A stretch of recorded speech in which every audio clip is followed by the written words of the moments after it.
தமிழ் சொந்தங்கள் அனைவருக்கும் வணக்கம்.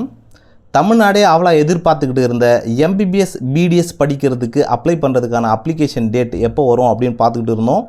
அது இன்றைக்கி 31/7/2024 காலையில் 10 மணிலேருந்து 8/8/2024 சாயந்தரம் 5 மணி வரைக்கும் அப்ளை பண்ணலாம் அப்படின்னு சொல்லி இன்றைக்கி வெளியாகியிருக்கு. இதை வெளியிட்டது யாருன்னு பார்த்தீங்கன்னா, தமிழ்நாட்டில் இருக்கிற டிஎம் மெடிக்கல் எஜுகேஷனோட செலெக்ஷன் கமிட்டியில் இருந்தால் அந்த நோட்டிஃபிகேஷன் வெளியாகியிருக்கு. நீங்கள் எப்படி அப்ளை பண்ணணும்னா, ஆன்லைனில் மட்டும்தான் அப்ளை பண்ண முடியும், ஆஃப்லைனில் கிடையாது.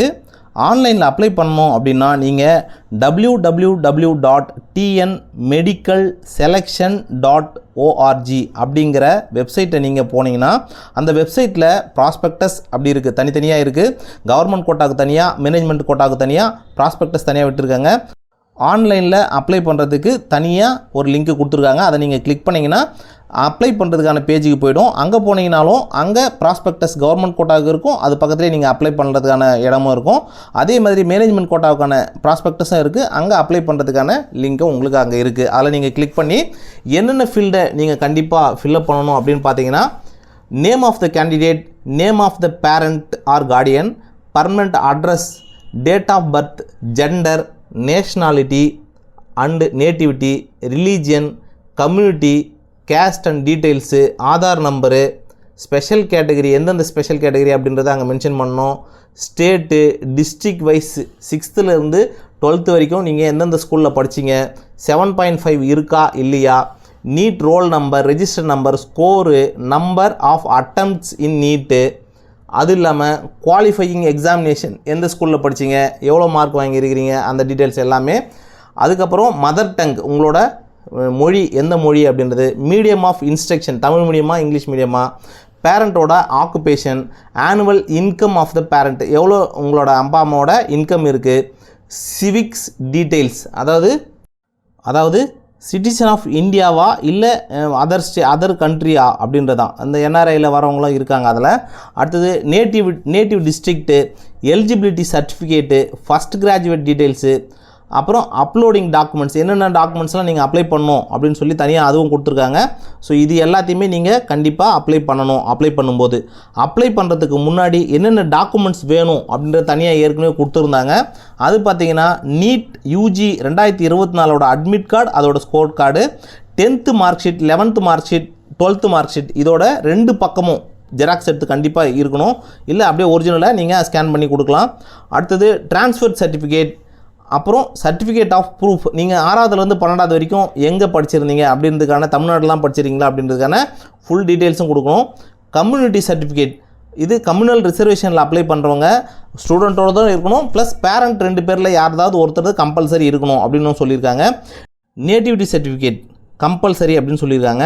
தமிழ்நாட்டிலே பிறந்து 6th-லேருந்து 12th வரைக்கும் தமிழ்நாட்டிலே படிச்சிருந்தாலும் சரி, தமிழ்நாட்டோலே பிறந்து அதர் ஸ்டேட்டில் போயிட்டு 6th-லேருந்து 12th வரைக்கும் படிச்சிருந்தாலும் சரி, நீங்கள் நேட்டிவிட்டி சர்டிஃபிகேட் கம்பல்சரி வைக்கணும். நம்ம 7.5, அதாவது கவர்மெண்ட் ஸ்கூலில் 6வதுலேருந்து 12வது வரைக்கும் படித்தவங்க 7.5% தமிழ்நாடு கவர்மெண்ட்டோட இடஒதுக்கீடு அனுபவிக்கணும் அப்படின்னு சொன்னால், நீங்கள் 2022-23 அகாடமிக் இயருக்கு முன்னாடி படித்தவங்களாக இருந்தால், நீங்கள் 6வதுலேருந்து 12வது வரைக்கும் எந்தெந்த ஸ்கூலில் படிச்சிங்களோ அந்தந்த ஸ்கூல்லேருந்து அந்தந்த ஹெச்எம்மோட சைன் சீலோட இந்த வருஷம் இங்கே படித்தார் அப்படின்றதுக்கான சர்டிஃபிகேட் ஒரு மாடல் கொடுத்துருக்காங்க. அதையும் நீங்கள் அட்வான்ஸாக வாங்கி ஃபில்லப் பண்ணி அதில் அப்லோட் பண்ணணும். 2022-23 அப்புறம் படித்தவங்க எமிஸ் நம்பர் போட்டிங்கனாலே போதும், ஆட்டோமேட்டிக்காக அது வந்துடும். அதை வச்சு அவங்க வெரிஃபை பண்ணிக்குவாங்க. இன்கம் சர்டிஃபிகேட் அப்படி யாருக்கெல்லாம் தேவைன்னு பார்த்தீங்கன்னா, எஸ்சி எஸ்சிஏ எஸ்டி கேண்டிடேட்ஸ் மட்டும் பிலோ 2.5 lakhs அவங்களோட குடும்ப வருமானம் இருந்தால் அவங்க இன்கம் சர்டிஃபிகேட் அப்ளை பண்ணலாம். மற்றவங்களுக்குலாம் அது தேவைப்படாது. எலிஜிபிலிட்டி சர்டிஃபிகேட் அப்படின்னா, ஸ்டேட் போர்டு, தமிழ்நாடு கவர்மெண்ட்டோட state board, CBSE board, ISCE board, இந்த 3 போர்டை தவிர வேறு ஏதாவது போர்டில் படிச்சிருந்தீங்கன்னா அவங்க எம்ஜிஆர் யூனிவர்சிட்டியில் போயிட்டு இவங்க இந்த கோர்ஸ் இந்த டிகிரி படிக்கிறதுக்கு எலிஜிபிள் அப்படின்னு சொல்லி எம்ஜிஆர் யூனிவர்சிட்டிலேருந்து நீங்கள் எலிஜிபிலிட்டி சர்டிஃபிகேட் வாங்கி வந்தால் மட்டும்தான் இது அப்ளிகபிள் ஆகும். அதை வாங்கி முன்னாடியே வச்சுக்கிட்டு அப்ளை பண்ணுங்கள். அடுத்தது கோர்ட் ஆர்டர்ஸ், வேறு ஏதாவது உங்களுக்கு இஷ்யூஸ் இருந்து அதுக்கு இது மாறி அது கோர்ட்லேருந்து ஆர்டர் வாங்கி இது செல்லும் அப்படின்னு சொல்லி ஏதாவது வாங்கியிருந்தீங்கன்னா அதையும் நீங்கள் கூட வச்சுட்டு அது கூட அப்ளை பண்ணும்போதே சேர்த்து அப்ளை பண்ணிடணும். தனியாலாம் இந்த எதுவுமே அப்ளை பண்ணக்கூடாது. அடுத்தது additional supporting documents if any, வேறு ஏதாவது டாக்குமெண்ட்ஸ் இருந்தாலும் நீங்கள் அது சேர்க்கலாம். அது என்னென்னா, இங்கே லிங்குவிஸ்டிக் மைனாரிட்டி அப்படின்னு சொல்லி தெலுங்கு மலையாளம் தமிழ்நாடு பிரிஞ்சப்போ ஒரு சில தெலுங்கு மலையாளம் ஆளுங்க மட்டும் இங்கே இருந்தாங்க. அவங்களுக்கான லிங்குவிஸ்டிக் மைனாரிட்டி ஸ்டேட்டஸ் வந்து கொடுத்துருந்தாங்க. அவங்க அந்த சர்டிஃபிகேட்ஸ் ஏதாவது இருந்தால் அவங்க வச்சுக்கலாம். கிறிஸ்டியன் மைனாரிட்டி சர்டிஃபிகேட், அதாவது இது வந்து ரிலீஜியஸ் மைனாரிட்டி அப்படின்னு சொல்லுவாங்க. அந்த மாதிரி ஏதாவது சர்டிஃபிகேட் இருந்தாலும் நீங்கள் இது கூட சேர்த்து அப்ளை பண்ணணும்.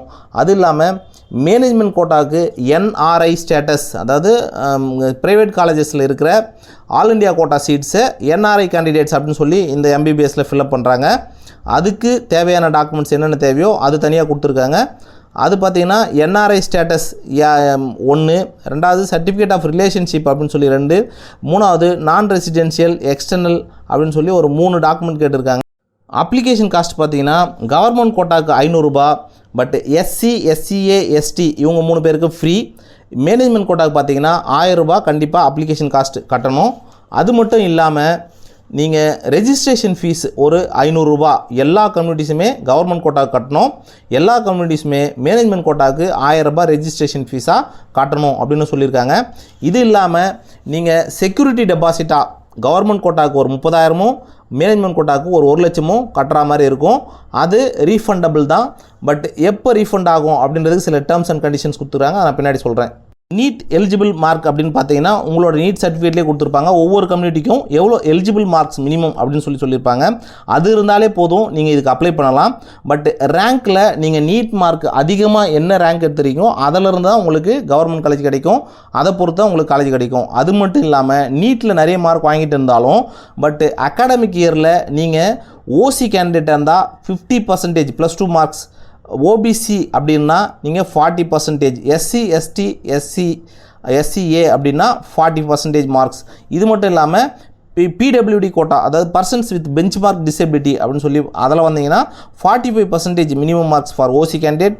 மற்ற கேண்டிடேட்ஸ் எல்லாருக்குமே 40% இருக்கணும். ஸ்பெஷல் கேட்டகரி அப்படின்னு பார்த்தீங்கன்னா 7.5% கவர்மெண்ட் ஸ்கூலில் 6வதுலேருந்து 12வது வரைக்கும் படித்த ஸ்டூடெண்ட்டுக்காக இந்த ரிசர்வேஷன் இருக்குது, அவங்க அப்ளை பண்ணலாம். அடுத்தது எமினன்ட் ஸ்போர்ட்ஸ் பர்சன் அப்படின்னு சொல்லி ஒரு ரிசர்வேஷன் இருக்குது. அதாவது ஸ்போர்ட்ஸ் கேட்டகரியில் நிறைய ஸ்போர்ட்ஸ் சர்டிஃபிகேட் வச்சுருவங்க அப்ளை பண்ணலாம். அதுக்கு தனியாக எக்ஸ்ட்ரா ஒரு 100 ரூபாய் ஆன்லைனில் பே பண்ணி அதுக்கப்புறம் அதை உங்களோட சர்டிஃபிகேட்ஸை நீங்கள் அப்லோட் பண்ணுற மாதிரி இருக்கும். இதுக்காக தனியாக நீங்கள் ஒரு நாளைக்கு உங்களோட ஸ்போர்ட்ஸ் சர்டிஃபிகேட்ஸ் எல்லாமே எடுத்துகிட்டு வந்து வெரிஃபை பண்ணி மார்க்ஸ் போட்டு அதில் வர டாப்பில் இருக்கிறவங்கள MBBSல ஒரு 7 சீட்டும் BDSல 1 சீட்டும் அதில் ஸ்போர்ட்ஸ் பர்சனாக எடுத்துக்குவாங்க. அது மட்டும் இல்லாமல் எக்ஸ் சர்வீஸ்மேன், அதாவது சில்ட்ரன்ஸ் ஆஃப் எக்ஸ் சர்வீஸ்மேன் அப்படின்னு சொல்லி ஒரு கேட்டகரி இருக்குது. இதுவும் ஸ்பெஷல் கேட்டகரி தான். MBBSக்கு ஒரு 10 சீட் இருக்குது, BDSக்கு ஒரு சீட் இருக்குது. அவங்களோட அப்பா அம்மா எக்ஸ் சர்வீஸ்மேனாக இருந்தால் அவங்களுக்கு இந்த கேட்டகரியில் நீங்கள் சீட் வாங்கலாம்.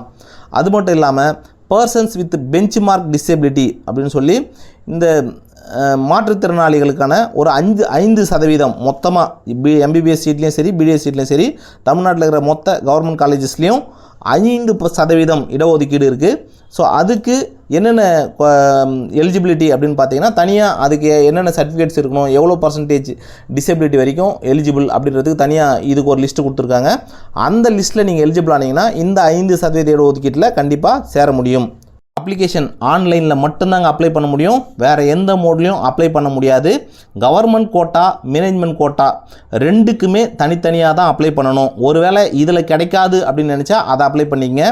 இதில் கிடைக்கும் பட் டவுட்டாக இருக்கும் அப்படின்னு நினைக்கிறவங்களும் ரெண்டுத்தையும் பண்ணலாம். தனியாக இதை அப்ளை பண்ணிவிட்டு எனக்கு அதில் சீட் கொடுங்கன்னா கொடுக்க மாட்டாங்க. அதனால் ரெண்டுக்குமே தனித்தனியாக அப்ளை பண்ணிக்க வச்சுக்கிறது ரொம்ப ரொம்ப நல்லது.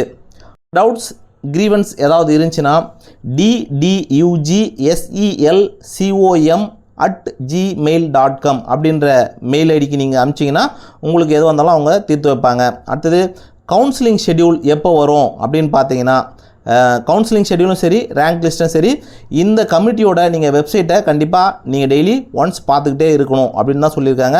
உங்களோட மொபைல் நம்பர் கண்டிப்பாக நீங்கள் எந்த நம்பர் கொடுக்குறீங்களோ அந்த நம்பர் இந்த கவுன்சிலிங் முடிகிற ப்ராசஸ் வரைக்கும் அந்த நம்பர் ஆக்டிவில் வச்சுங்க. அது இல்லாமல் ரீச்சபிள் ஏரியாவிலேயே கண்டிப்பாக வச்சுங்க. அலாட்மெண்ட் ஆர்டர் நீங்கள் ஒன்ஸ் செலக்ட் ஆனதுக்கப்புறம் அலாட்மெண்ட் ஆர்டரும் இந்த வெப்சைட் மூலமாக தான் கொடுப்பேன் அப்படின்னு சொல்லியிருக்காங்க. ஸோ அந்த வெப்சைட்டில் நீங்கள் டவுன்லோட் பண்ணி அந்த அலாட்மெண்ட் ஆர்டரை எடுத்து போய் காலேஜில் கொடுத்தா தான் நீங்கள் அதை வச்சு நீங்கள் ஜாயின் பண்ண முடியும். மொத்தம் 135 பக்கம் ப்ராஸ்பெக்டஸ் இருக்குங்க. ஒவ்வொரு பேஜையும் பாருங்கள், அதில் உங்களுக்கு தேவையான எல்லா டீட்டெயில்ஸுமே இருக்குது. நானுமே ஒரு சில முக்கியமான தகவல்களை மட்டும்தான் இந்த வீடியோவில் போட்டிருக்கேன். மீதி ஏதாவது டவுட்ஸ் இருந்தால் கமெண்ட் செக்ஷனில் கமெண்ட் பண்ணுங்கள். பிடிச்சிருந்தா லைக் பண்ணுங்கள், ஷேர் பண்ணுங்கள். உங்களுடைய கனவுகள் அனைத்தும் மெய்ப்பட என்னுடைய நெஞ்சம் நிறைந்த வாழ்த்துக்கள். நன்றி.